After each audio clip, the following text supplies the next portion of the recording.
Todos los días vemos a los Ayoreode mendigando en la ciudad y a sus niños jugando en las calles. ¿Qué sabe el ciudadano común de la cultura ayorea? ¿Cómo ha sido su historia? ¿Qué cultura tiene y tenía? ¿Y cómo el ayoreo ve su propio futuro?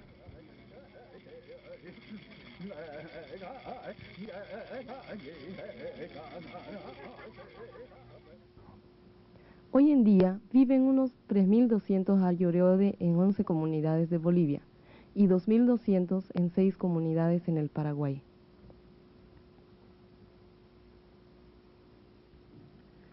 Los ayoreode han sido los más nobles guerreros y defensores del Gran Chaco. Su economía se basaba en la caza de animales silvestres, la recolección de frutos y tubérculos, la cosecha de miel silvestre y el cultivo de algunas calabazas en algunos claros de la selva.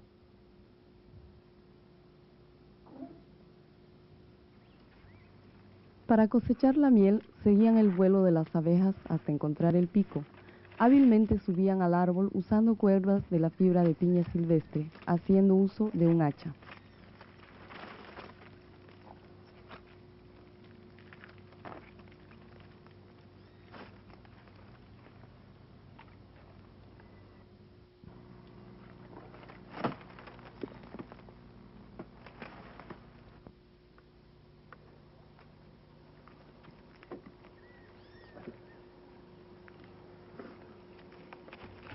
Los ayoreode vivían en pequeños grupos que a su vez se juntaban en grupos locales, que tenían su propio nombre. Así conocemos a los Guidaigosode, los Garaigosode y los Totobigosode. Por razón de territorialidad y para mantener el equilibrio entre la población existente y los recursos disponibles, los diferentes grupos locales entraban en alianzas o en guerras. Sin embargo, estas diferencias eran superables ya que había un intercambio de matrimonios entre los diferentes grupos, determinados por sus clanes. Siendo los ayoreode un pueblo nómada, ellos carecían de casas fijas. Tenían una especie de choza que les brindaba seguridad contra el sol y la lluvia y los cuidaba de los vientos fríos del sur. La vida en un asentamiento ayoreo era determinada por las relaciones amistosas y la ayuda mutua entre los habitantes.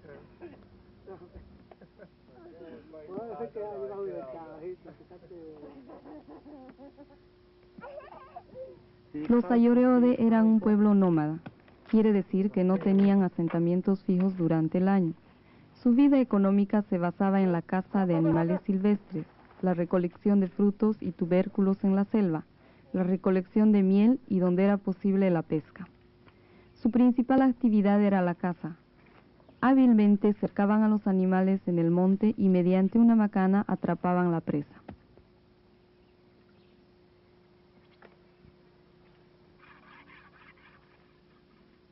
En los asentamientos temporales, las casas ayoreode eran muy simples, constaban de un techo de ramas apoyado sobre unos postes de madera.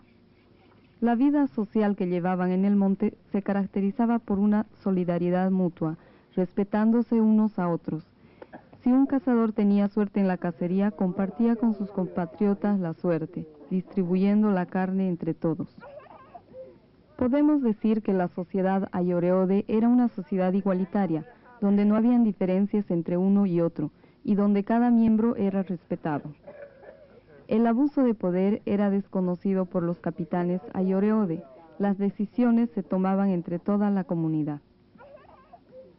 El chamán es otra instancia relevante dentro de la cultura ayoreode, así como la celebración de la fiesta sagrada.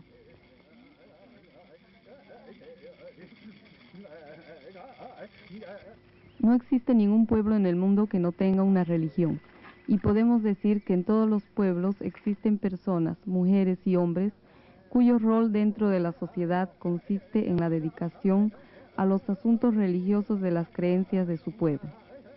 Así también entre los ayoreode encontramos mujeres y hombres que se dedican a mantener un diálogo entre lo profano y lo divino, curando además a los enfermos, mediante los masajes y la succión del cuerpo.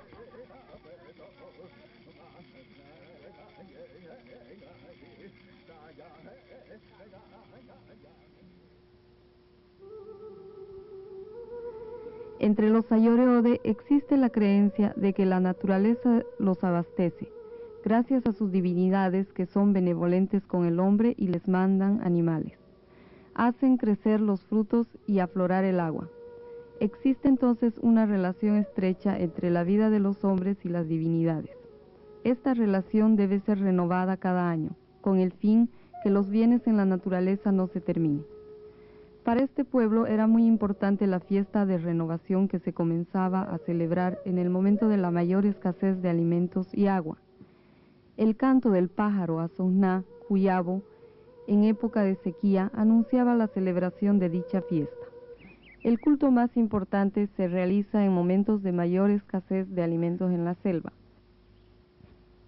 Durante los meses de invierno, el agua y la comida escasean, y a veces los Ayoreode viajan muchos días buscando una aguada que no haya secado.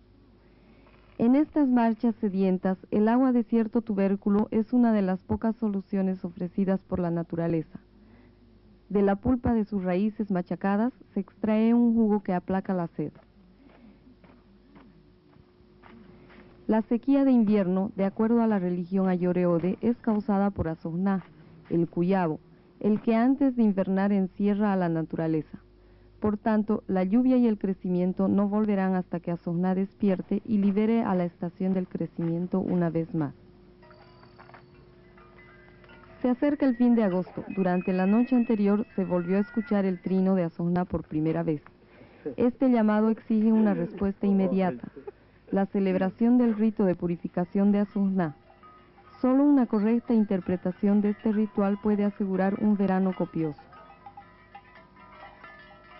Equipados con campanas y sonajeros, los hombres adultos se retiran a alguna distancia del campamento y encienden un fuego nuevo. Con pitos de palo santo, ellos llaman a Asogná. A él le imploran por el éxito del viaje en la recolección de miel. Cuidadosamente pintan sus cuerpos para la ocasión. Un anciano del grupo espera a corta distancia con bolsas y herramientas para el viaje de recolección. Todos los jóvenes están obligados a ir cada uno por su lado en busca de una colmena. Antes de salir deben sacarse los adornos ceremoniales. 6 horas más tarde, los cazadores regresan. Cada uno es golpeado con una vara, espantando de esta manera a los malos espíritus que pudieran haberse pegado a los cazadores. Ahora ellos pueden tomar un trago de agua. El primer trago debe ser escupido. Este es el momento de maldecir a cualquier cosa que se interponga en la prosperidad de la tribu. Que todos los animales que nos sirven de comida desaparezcan de la faz de la tierra. Después, los hombres marchan en procesión por un pasillo estrecho entre cruces plantadas. A la entrada del sol, ellos cantarán la canción del Cuyabo. Esta será la súplica final a Asogná, para que despierte y haga despertar a todas las fuerzas productivas de la naturaleza, asegurando así una abundancia de frutos y de cacería. La vida de los Ayoreode en el monte era, en sus propias palabras, una vida sana y alegre.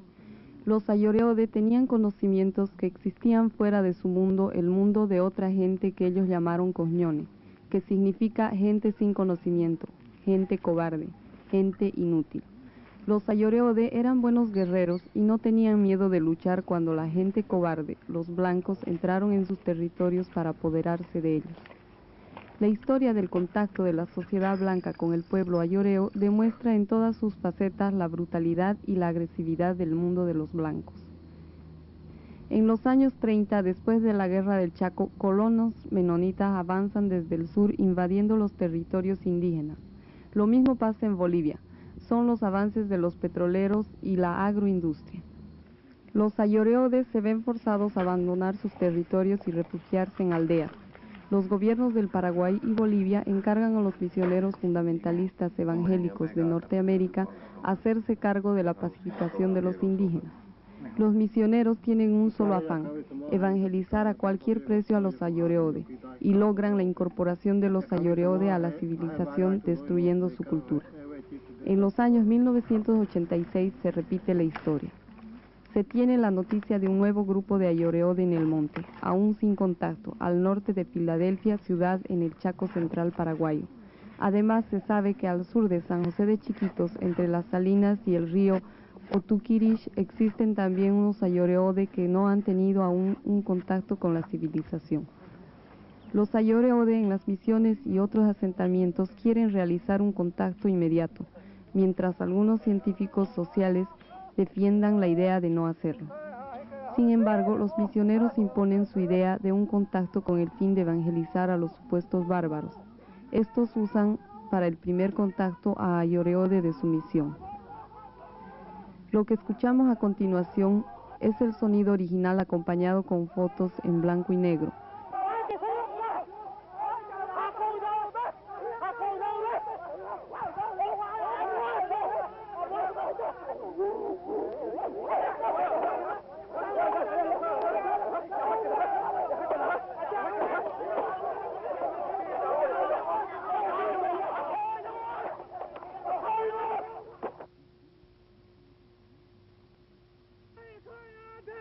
Años después, los Ayoreode demuestran cómo fue el contacto. Resultado del encuentro: 5 muertos. Las conversaciones entre los Ayoreode aún en el monte y los que ya viven en las misiones duran más que 5 horas.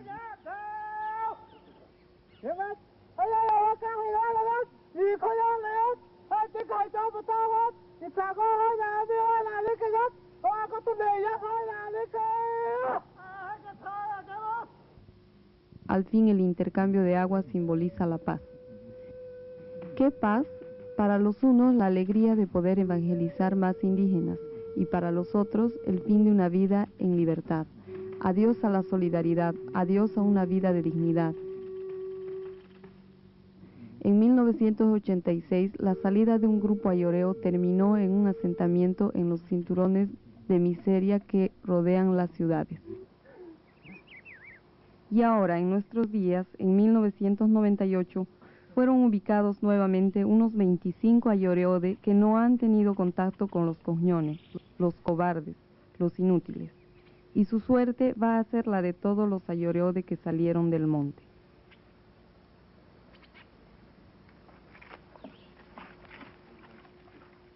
¿Cuál es el verdadero chance de los Ayoreode que aún viven en el monte?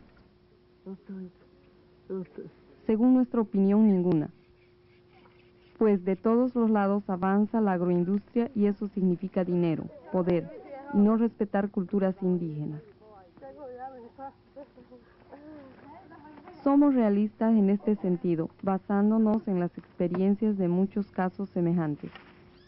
El único camino viable lo vemos en un contacto dirigido, realizado por personas conocedoras y que respetan la cultura de un pueblo originario.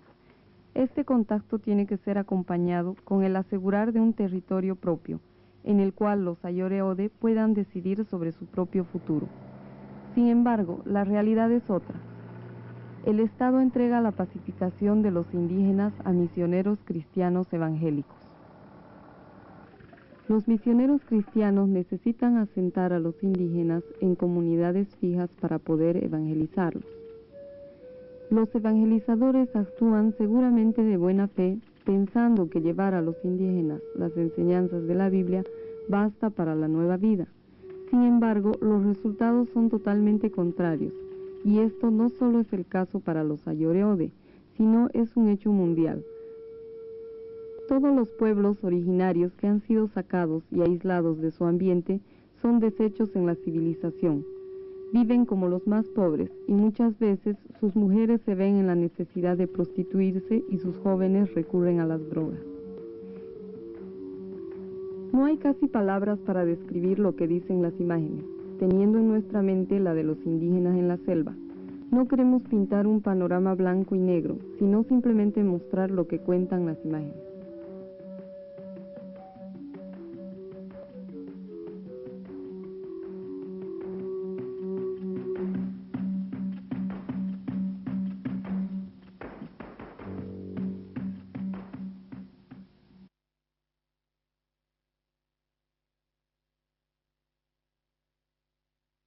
Nuestro planeta necesita de su hábitat en el universo para realizar su ciclo vital.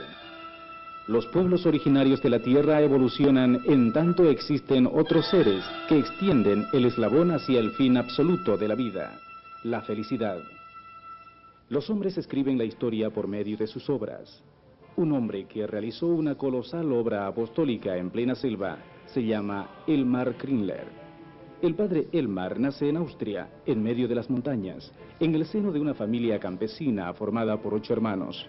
A causa de la modesta economía familiar, debe de trabajar desde niño en las labores agrarias para ayudar en el sostén del hogar. A los 17 años, trabaja como empleado público, ocupación que no le agrada y que ejercerá durante 4 años. El nacimiento de la efervescencia nazi lo sorprende muy joven y es enviado al cuartel y durante la ocupación del ejército teutón se convierte en un soldado contra su voluntad y muy crítico al sistema nazi.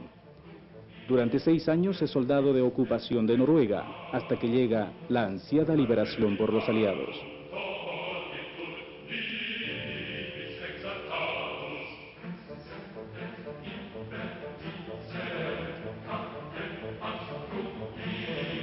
Concluida la Segunda Guerra Mundial, trabaja por algún tiempo como cajero en el Banco del Pueblo, hasta que su vocación religiosa emerge con toda su convicción, por lo que decide ingresar en la Orden Franciscana, para luego, concluidos sus estudios universitarios de filosofía y teología, ordenarse sacerdote a los 39 años, arrastrado por una incontenible vocación apostólica. A principios de los años 50 llega a Bolivia, a San Matías, al norte del departamento de Santa Cruz, frontera con el Brasil, su primer destino.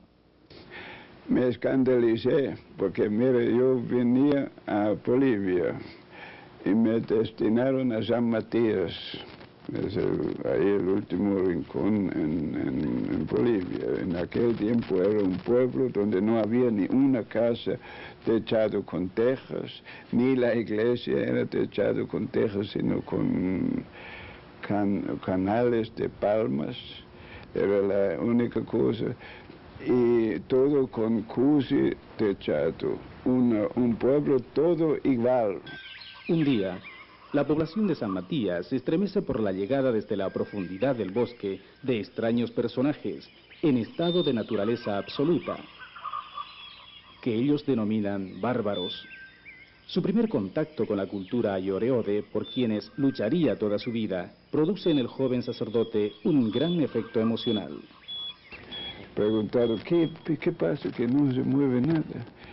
No sabe, padre, han venido los bárbaros. ¿Y dónde están?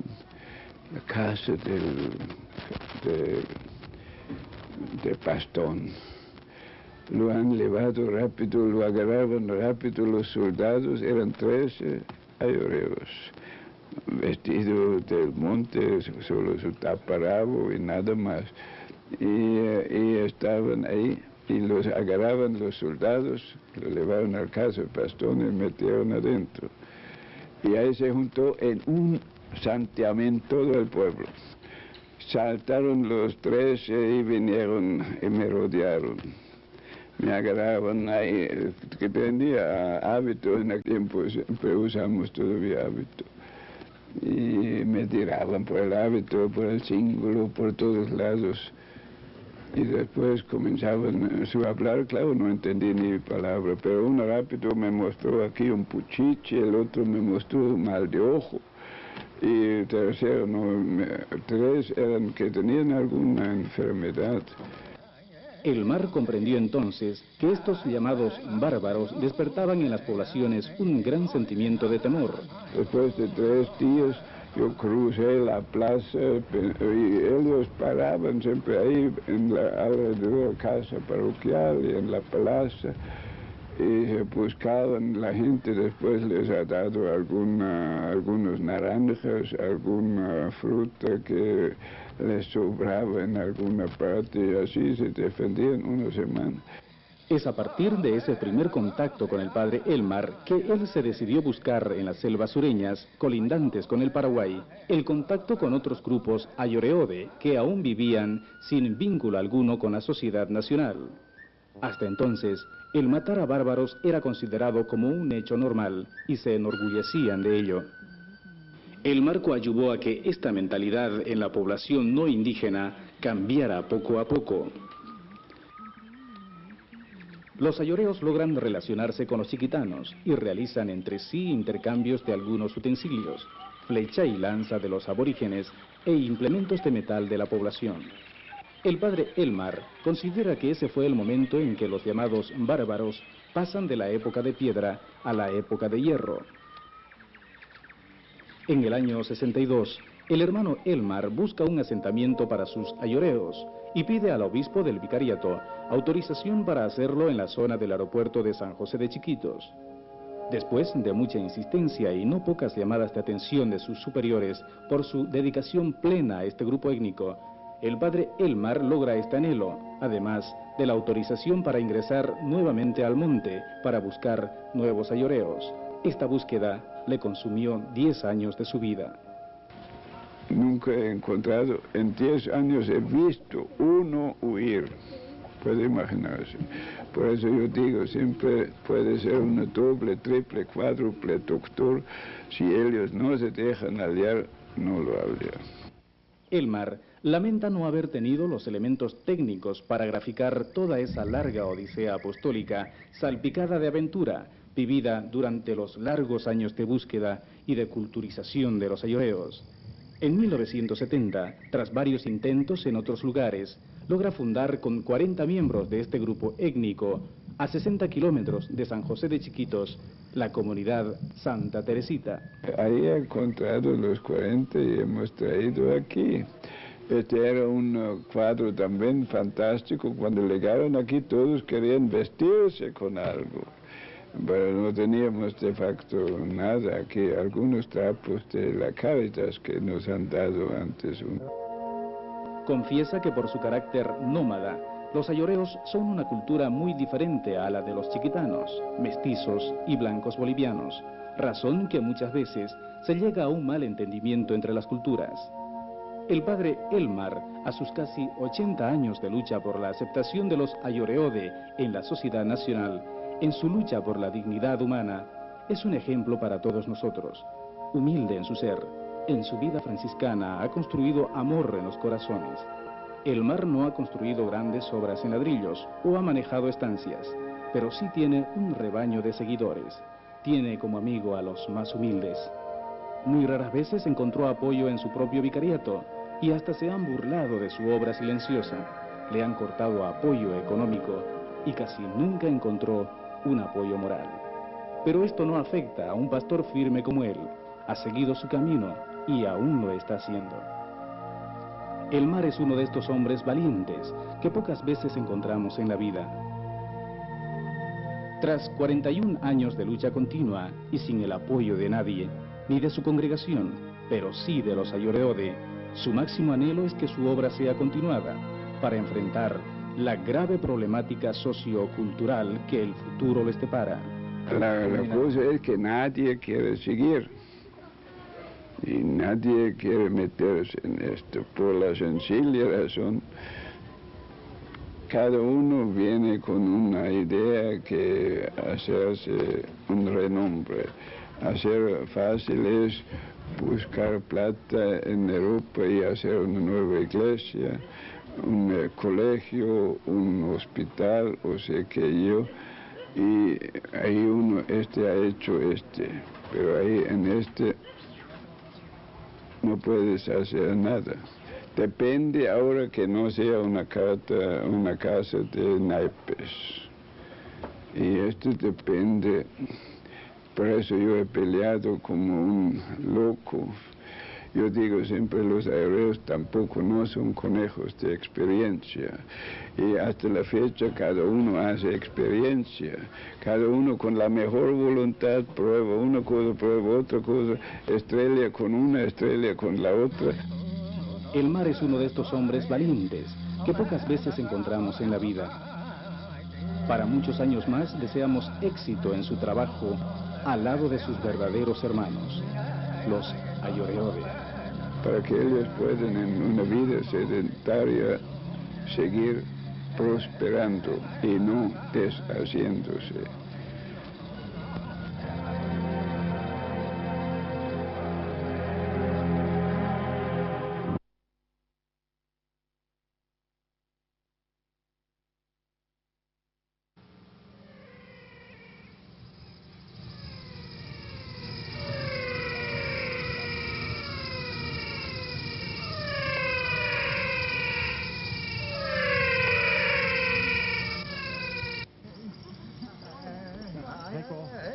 Hasta la década de los años 50, cerca de 5.000 indígenas ayoreos vivían retirados en las sabanas del Gran Chaco boliviano, cerca a la frontera con el Paraguay. En aquel entonces, fundamentalistas protestantes y misioneros católicos establecieron contacto con la tribu. Hasta aquella época, los ayoreos habían atravesado las vastas sabanas en pequeños grupos de cazadores y recolectores nómadas. Tenían fama de ser audaces y temidos guerreros. Luego del contacto fueron reducidos en pueblos misioneros. Han transcurrido apenas 50 años desde que los ayoreos conviven con la civilización occidental. Los que han desarrollado su vida en los bosques del Chaco ahora tienen más de 60 años. Cuando mueran, junto con ellos, se perderá una gran riqueza cultural. Para los ayoreos que hoy tienen la voluntad de cambiar su situación, el conocimiento de su propia historia es de gran importancia. En las reuniones de cada noche se habla de antes, de las épocas pasadas, de cuando la gente aún vivía en el bosque. Las mujeres declaman canciones de amor o recuerdan en su triste canto la muerte de un hijo querido, la pérdida de un guerrero audaz o la visión de un chamán. Levántate y escucha mi visión. Toda la noche no he encontrado el sueño. Me despertaba a cada momento y escuchaba el sonido